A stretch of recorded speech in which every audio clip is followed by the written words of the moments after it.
야, 이제 그만하자. 그러는데 남자들은 자위 언제부터 시작해? 뭐라는 거야? 야, 무슨 조선시대냐? 얘기해봐.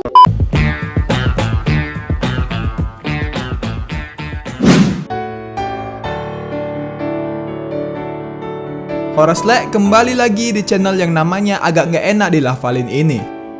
Pada kesempatan dan dana umum ini, saya akan membahas salah satu film romance asal Korea yang berjudul On Your Wedding Day. Bagi kalian yang sedang jatuh cinta atau sedang berjuang untuk mendapatkan hati orang yang kalian sukai, saya sangat merekomendasikan film ini untuk kalian saksikan hingga akhir. Sebab lewat film ini, kita bisa memetik banyak sekali pelajaran hidup, terutama soal percintaan. Oke, tanpa berlama-lama lagi, ini dia alur cerita dari film On Your Wedding Day 2018.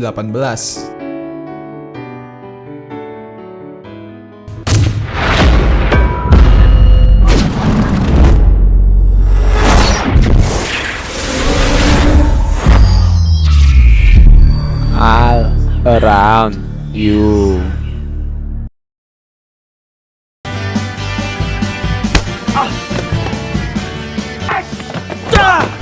Woo-yeon, yaitu tokoh utama pada film ini, merupakan murid Badung yang sering berkelahi di sekolahnya. Ketika Woo-yeon dihukum oleh gurunya, ia melihat seorang siswi pindahan cantik bernama Seung-hee. 앉아. 아주 왔어? 공부 잘하네. 잠깐 앉아 있어. Woo-yeon sendiri dulunya juga murid pindahan ketika semester pertama. Sebagai sesama murid pindahan, Woo-yeon menawarkan dirinya kalau Seung-hee membutuhkan bantuannya. Karena pesonanya, dalam waktu singkat, Seung-hee menjadi primadona di sekolah mereka, terutama di kalangan murid laki-laki. Di antara para laki-laki yang menyukai Seung-hee, terdapat seorang murid bernama Taeki yang berani mengajak Seung-hee untuk berkencan. Namun Seung-hee langsung mengacungkan jari tengahnya kepada Taeki. Taeki memberitahu orang-orang bahwa Seung-hee adalah perempuan incarannya dengan cara menempelkan tulisan-tulisan di pakaian Seung-hee.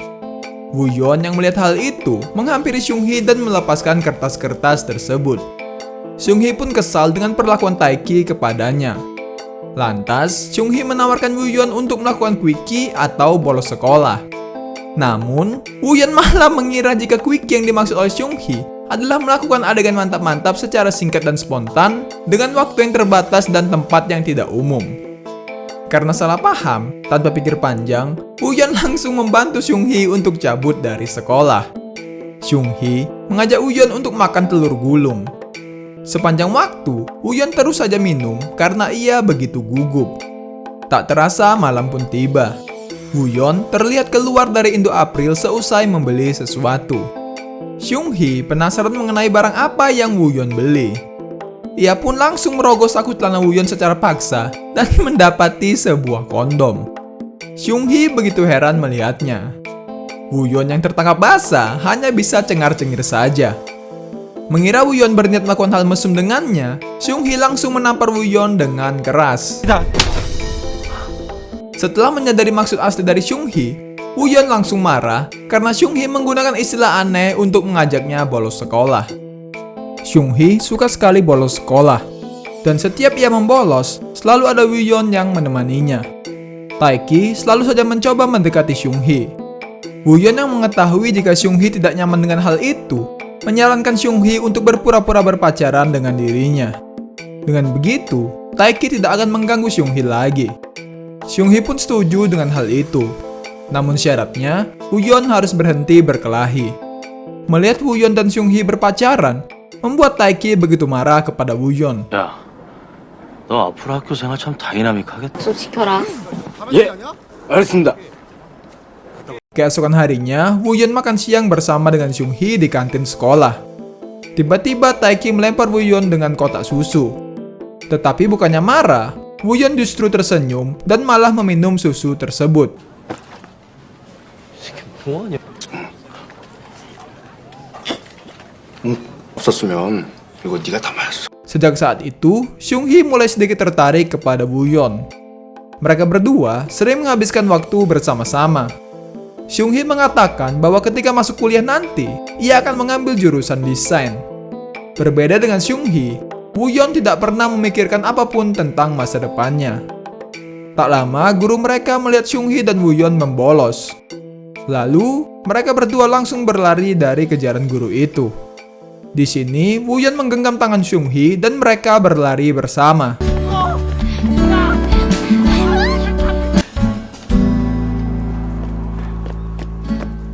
Woo-yeon dan Seung-hee bersembunyi di dalam sebuah lemari sempit yang membuat titik Woo-yeon menyentuh burit Seung-hee. 아줄 테니까.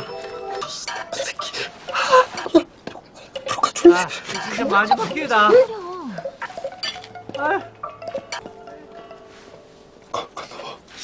갔어? Di rumahnya, setelah Woo-yeon bertanya, Seung-hee memberitahukan jika hari ulang tahunnya adalah tanggal 8 Mei. Ketika Woo-yeon mengajak Seung-hee untuk menonton film, Seung-hee malah menemukan koleksi film orang miskin miliknya. Woo-yeon pun begitu malu. 야한 거? 막 여자들 가슴, 엉덩이 보여주는 그런 거 있잖아. 그런 거 진작에 뜬. 야, 놓고 간 거야. 야, 진짜 남자들은 이런 거 보고 그러는데 남자들은 자위 언제부터 시작해? 뭐라는 거야? 야, 무슨 조선시대냐? 얘기해봐. 한 11시쯤에. Setelah mengeringkan pakaian di rumahnya, Woo-yeon mengantarkan Seung-hee pulang. Anehnya, Seung-hee tidak mau Woo-yeon mengantar sampai ke rumahnya dan hanya meminta Woo-yeon menurunkannya di depan jalan masuk saja.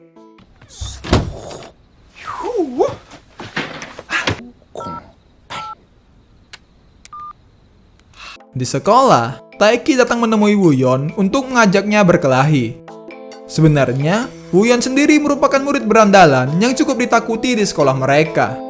Namun anehnya, saat berkelahi, Woo-yeon tidak membalas ketika Taeki menghajarnya. 괜찮냐고 그럼 찾잖아. 야, 이제 그만하자.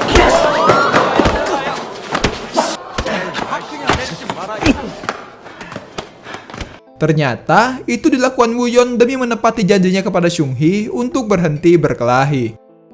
Malamnya, Seung-hee tampak begitu takut melihat sebuah mobil box melintas di jalan menuju rumahnya.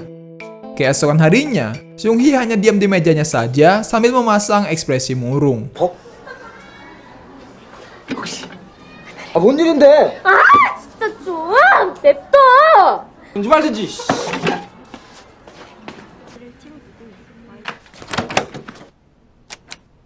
Woo-yeon dan teman-temannya mencoba menghibur Seung-hee dengan memainkan lagu kesukaannya menggunakan pengeras suara sekolah.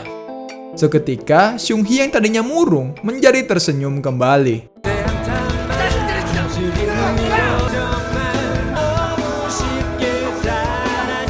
Beberapa hari kemudian, Woo-yeon dan Seung-hee pergi ke sebuah pantai. Woo-yeon memberikan sebuah pemutar musik kepada Seung-hee agar Seung-hee bisa mendengarkan lagu kesukaannya dimanapun. Sebagai ucapan terima kasihnya, Seung-hee menggambar sesuatu di telapak tangan Woo-yeon. Di gambar itu, Seung-hee menggambar dirinya yang sedang berciuman dengan Woo-yeon. Melihat hal itu, memancing Woo-yeon dan Seung-hee untuk langsung berciuman. Keesokan harinya, Seung-hee tidak masuk sekolah. Woo-yeon yang penasaran langsung pergi menuju ke rumahnya. Sesampainya ia ke tempat itu, Woo-yeon melihat kondisi rumah Seung-hee yang sudah berantakan. Di dalam rumah Seung-hee, Woo-yeon melihat seorang pria yang sedang mengacaukan seisi rumah dalam keadaan mabuk. Seung-hee tampak kaget melihat kedatangan Woo-yeon ke rumahnya. Kemudian, Seung-hee meminta Woo-yeon untuk pergi dari tempat itu. Keesokannya, lagi-lagi Woo-yeon melihat Seung-hee yang tidak hadir di sekolah. Siangnya, tiba-tiba Seung-hee menelpon Woo-yeon dan mengatakan jika pria yang ia lihat tadi malam adalah ayah kandung Seung-hee. Ayah Seung-hee selalu berbuat kekacauan ketika sedang mabuk. Karena hal itu, Seung-hee dan ibunya sering berpindah-pindah tempat untuk menghindari kehadiran sang ayah. Di akhir, Seung-hee berpamitan dengan Woo-yeon. Dalam keadaan menangis, Seung-hee harus rela pergi meninggalkan Woo-yeon. Setelah lulus SMA, Woo-yeon bekerja di ayam geprek Bensu. Saat sedang membahas tentang perkuliahan, teman Woo-yeon memberikannya sebuah brosur dari sebuah universitas di Seoul. Di brosur tersebut, Woo-yeon melihat foto Seung-hee. Tanpa pikir panjang, Woo-yeon langsung memberitahukan bahwa ia ingin berkuliah di Seoul dan mengambil jurusan pendidikan jasmani kepada kedua orang tuanya. Namun, ayah dan ibu Wooyeon malah menertawainya. Sebab mereka ragu jika Wooyeon yang malas belajar bisa lulus masuk ke universitas itu. Demi bisa masuk ke universitas yang ia inginkan dan bertemu dengan cinta pertamanya, Wooyeon belajar begitu keras. Setelah semua kerja keras yang ia lakukan, pada akhirnya Wooyeon berhasil masuk ke universitas yang ia inginkan. Setibanya di kampus, Wooyeon langsung mencari keberadaan Seung-hee dan berhasil menemukannya. Melihat kedatangan Wooyeon membuat Seung-hee begitu senang dan langsung memeluknya. Tetapi sayang, itu hanya hayalan belaka. Di sini, Seung-hee menceritakan kepada Wooyeon bahwa ia memasuki jurusan desain fashion mirip seperti yang ia rencanakan ketika SMA dulu. Untuk bisa dekat dengan Seung-hee kembali, Wooyeon memutuskan untuk tinggal di kos-kosan yang sama dengannya. Bersama Gyung-nam sahabatnya sejak SMA, Wooyeon berkenalan dengan beberapa teman baru sesama penghuni kos-kosan tersebut, yakni Choi dan Gu. Mereka berempat sama-sama anak perantauan dan berkuliah di kampus yang sama. Saat mereka sedang makan, Seung-hee memanggil Wooyeon untuk berbicara. Ternyata, saat ini Seung-hee sudah memiliki pacar. Wooyeon mencoba untuk tegar. Namun, ia tidak bisa menyembunyikan kesedihannya saat mengetahui semua perjuangannya sia-sia. Ternyata, pacar Seung-hee adalah seorang kapten dari klub olahraga rugby yang bernama Yoon-gyun. Untuk bisa merebut Seung-hee, Wooyeon mendaftarkan diri menjadi anggota rugby. Saat berlatih, betapa sakitnya hati Wooyeon melihat kedekatan antara Seung-hee dan pacarnya. Keesokan harinya, saat pulang berkuliah, Seung-hee dan Wooyeon melihat sepasang kakek nenek yang sedang mengangkut barang-barang. Merasa kasihan, Seung-hee dan Wooyeon langsung membantu pasangan kakek nenek itu. Saat malam hari, Wooyeon bersama teman-temannya sedang menonton film orang miskin.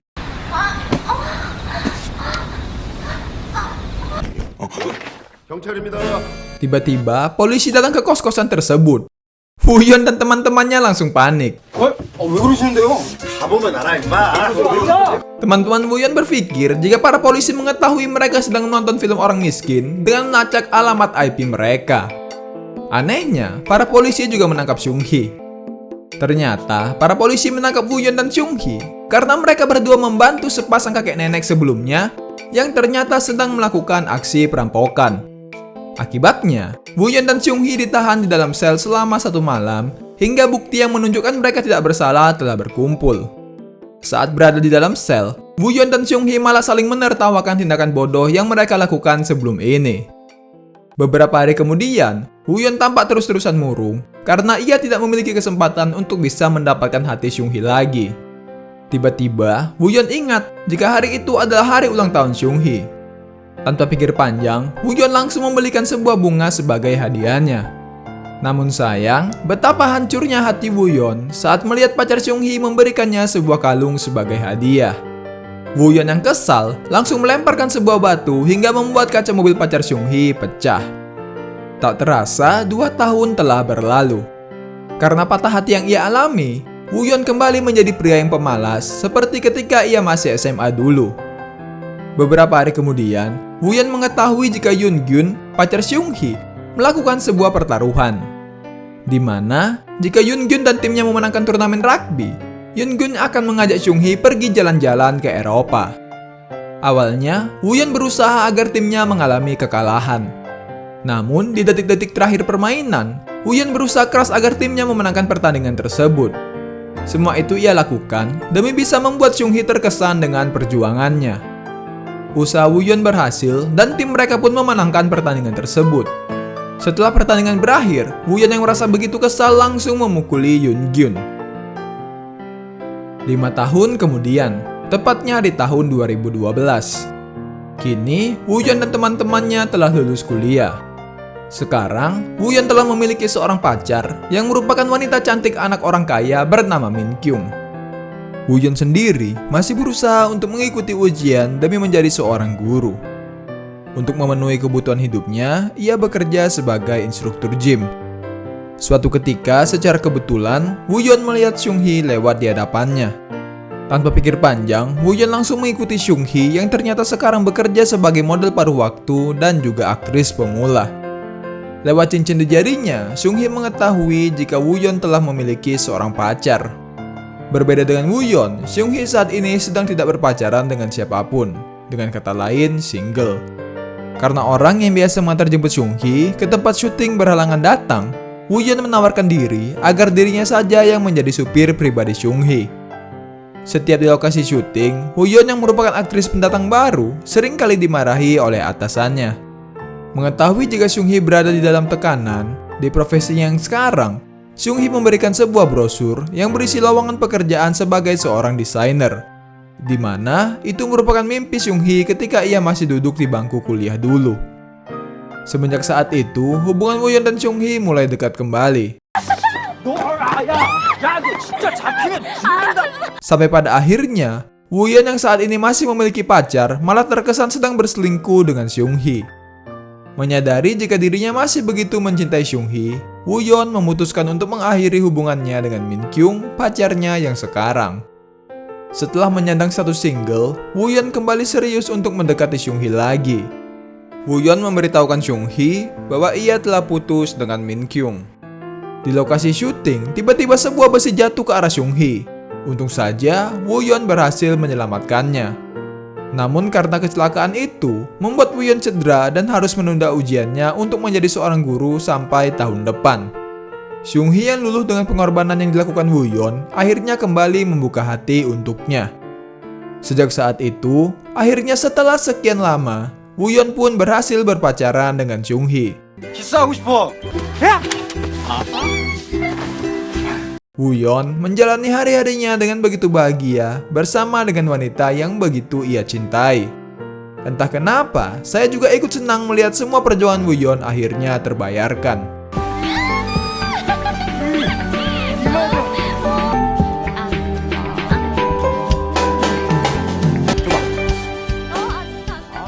Namun sayang, seiring berjalannya waktu, Woo-yeon selalu saja gagal dengan berbagai tes fisik untuk bisa melamar pekerjaan karena cedera yang ia alami akibat menyelamatkan Seung-hee sewaktu dulu.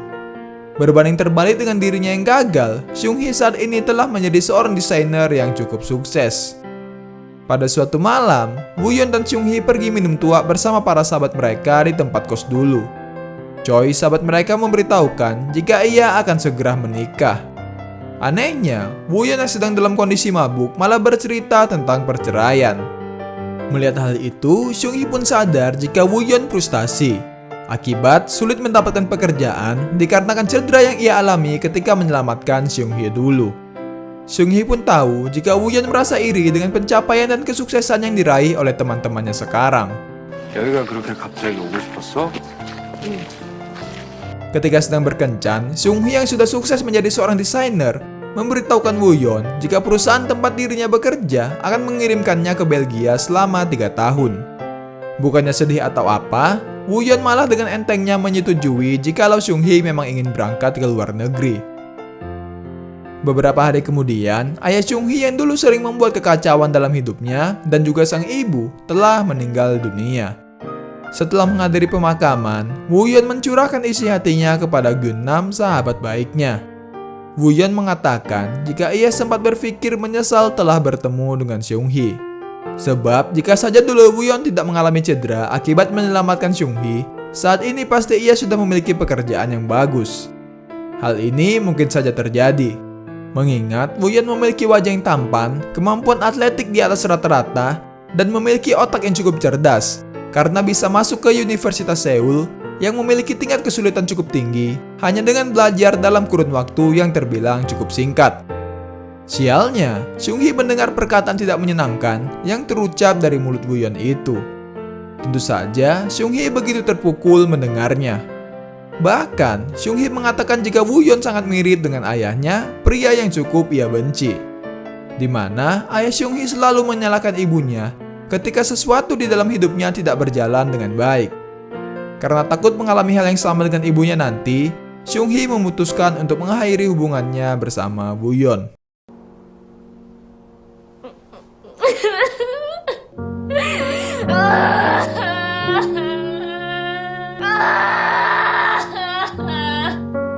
Suatu malam, Woo-yeon meminta Seung-hee untuk bertemu. Ia meminta maaf dan menyesali semua perkataan yang sudah ia lontarkan kepada Seung-hee. Tetapi sayangnya, Seung-hee yang sudah terlanjur sakit hati tak ingin lagi menjalin hubungan dengan Woo-yeon.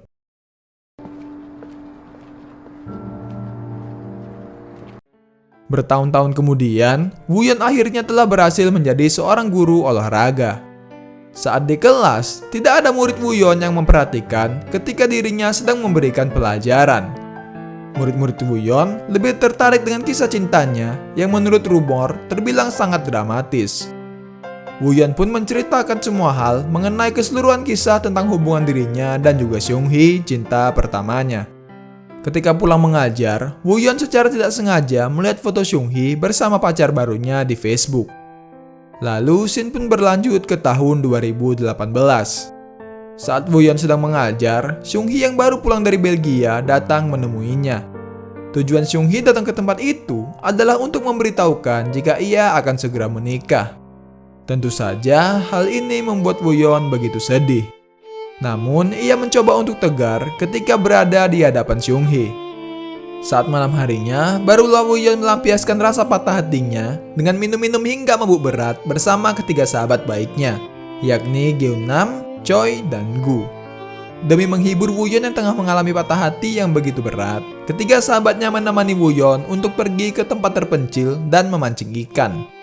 Di sini terungkaplah fakta bahwa ternyata setelah 13 tahun berlalu, Woo-yeon masih menggunakan tanggal dari Seung-hee sebagai password ponsel dan ATM-nya. Ini menunjukkan bahwa sampai saat ini, Woo-yeon masih benar-benar mencintai Seung-hee. Malam harinya, secara tidak sengaja, Woo-yeon melihat sebuah kotak nasi yang pernah digambar oleh Seung-hee dulu. Woo-yeon pun tak sanggup menahan air matanya yang jatuh. Jika saja Woo-yeon tidak pernah mengatakan bahwa ia menyesal pernah bertemu dengan Seung-hee, mungkin semua kesedihan yang ia alami saat ini tidak akan terjadi. Paginya, Woo-yeon memutuskan bahwa ia akan menghadiri acara pernikahan Seung-hee. Lantas, Woo-yeon menyusun sebuah rencana bersama ketiga sahabatnya. Sesampainya di lokasi pernikahan, Woo-yeon langsung menemui Seung-hee yang tengah mengenakan gaun pengantin. Sementara itu, teman-teman Woo-yeon menjaga pintu ruangan Seung-hee agar tidak ada orang yang masuk dan mengganggu pembicaraan antara Woo-yeon dan Seung-hee. Woo-yeon mengungkapkan permintaan maafnya karena pernah berkata bahwa karirnya gagal akibat bertemu dengan Seung-hee. Pada akhirnya, Woo-yeon menyadari semua yang ia raih sampai saat ini adalah berkat Seung-hee. Ia bisa berkuliah, mendapatkan sahabat-sahabat baru, dan berhasil meraih cita-citanya menjadi seorang guru karena Seung-hee. Seung-hee bisa membuat Woo-yeon yang tadinya merupakan berandalan sekolah dan tidak memiliki masa depan, berubah menjadi seseorang dengan kehidupan yang jauh lebih baik. Woo-yeon pun berterima kasih kepada Seung-hee karena sudah hadir di dalam hidupnya. Sebenarnya, dulu Seung-hee juga merasakan hal yang sama. Ketika ia sedang tertimpa masalah, selalu ada Woo-yeon yang datang membantunya. 고마웠어. 많이 많이. Di akhir, Seung-hee meminta berjabat tangan dengan Woo-yeon. Kemudian acara pun dimulai. Seung-hee tampak begitu cantik menuruni tangga dengan mengenakan sebuah gaun yang indah. Woo-yeon hanya bisa tersenyum melihat wanita yang ia cintai selama 13 tahun itu menikah dengan pria lain.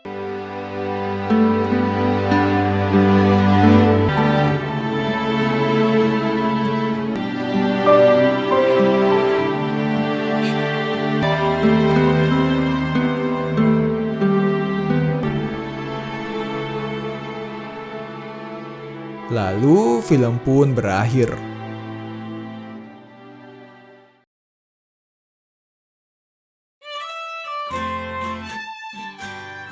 Ketika menyaksikan On Your Wedding Day, sulit rasanya untuk tidak membandingkan film ini dengan film asal Taiwan yang berjudul You Are the Apple of My Eye, rilisan tahun 2011. Jujur, sampai saat ini, You Are the Apple of My Eye masih film terbaik yang pernah saya tonton. Memang, You Are the Apple of My Eye sering menjadi inspirasi dari film-film bergenre romance lain.